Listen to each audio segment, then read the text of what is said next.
Mga sir, itong Chevrolet Sonic, tambay lang ng 2 araw, hindi na umandar. So yun, binuksan natin yung ignition coil. Tinanggal natin yung ignition coil. Ito yung ignition coil niya. So basang basa yan.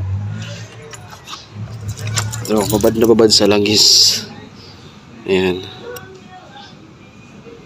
Kaya nga naman talaga hindi maandar lahat.